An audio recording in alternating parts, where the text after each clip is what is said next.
Still taking the bus? My brother said it loud enough for the whole table to hear. Laughter broke out around me. Forks clinked. My father shook his head, amused. My mother sighed, embarrassed not for me, but for the fact that I dared to exist in their polished world without the gloss they demanded. I didn't answer. I chewed my food, swallowed, and smiled. That was my mistake once, answering, explaining, defending myself. Tonight I kept silent, because silence, I've learned, is a blade sharper than any retort. It wasn't always this way. I used to be the disappointment, the one without the promotion, without the house, without the designer clothes. The one who still took the bus while my siblings drove shiny cars bought half with my father's help. When I struggled, they mocked. When I succeeded, they minimized. And the cruelest betrayal? It wasn't just their words. It was how they made me believe I was less. How they laughed at my empty pockets without ever seeing how much of their success was built on my quiet sacrifices, covering their debts, loaning money that was never repaid, picking up the pieces they left behind. I had given them my loyalty. They gave me their scorn. The last time I asked for help, a small loan after my landlord raised the rent, my father's words cut deeper than my brother's mockery ever could. We don't invest in failures. Failures? That was how they saw me. Not as family, not as blood, as a cautionary tale they could laugh at over roast dinners.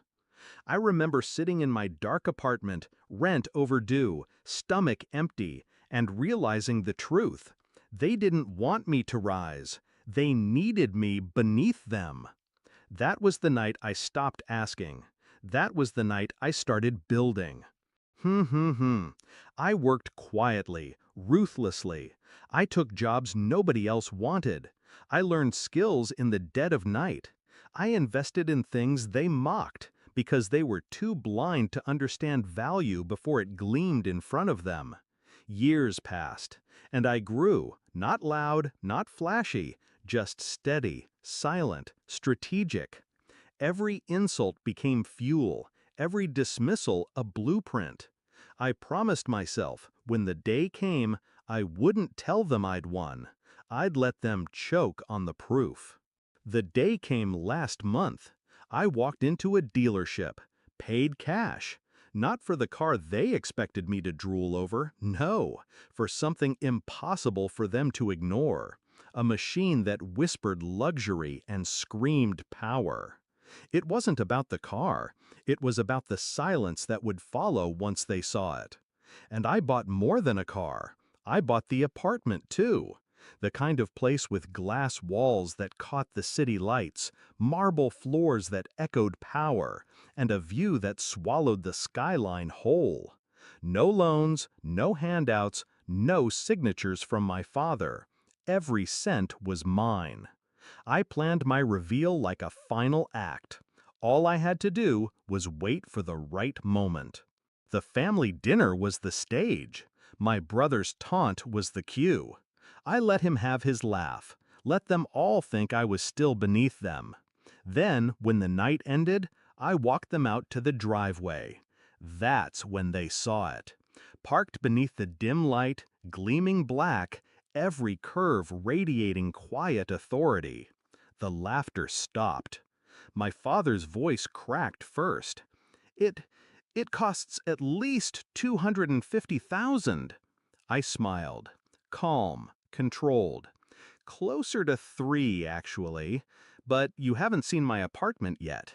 The silence that followed was heavy, delicious. My brother's smirk dissolved. My mother's hand gripped my father's arm. I didn't need to say more. The car spoke for me. The apartment was waiting for the encore. The next day, my phone exploded. Calls, messages, missed notifications. Suddenly, the family that had forgotten me existed wanted to know everything. Why didn't you tell us? When did you buy it? You should have let us help you choose. Your father wants to see the apartment. Help me choose? See the apartment? Now they want it in when all they ever gave was out? I ignored most of the calls, answered one or two, just to let my silence drip through the line. Because silence, again, is sharper than words. And when my father's number appeared on the screen for the 5th time, I finally picked up. "Son," he said, voice softer than I'd ever heard, "we're proud of you." I almost laughed. Proud? Pride implies belief. They didn't believe in me. They believed I was nothing, until I proved I was everything. So I gave him my final line. Quiet, sharp, irrefutable. "No, Dad, your surprise." Then I hung up. I drive that car every day, not for speed, not for luxury, but for the silence it brings when people who once mocked me see me glide past. And in the reflection of the glass walls of my apartment, I see the truth. I didn't win because I proved them wrong. I won because I stopped needing to prove anything at all.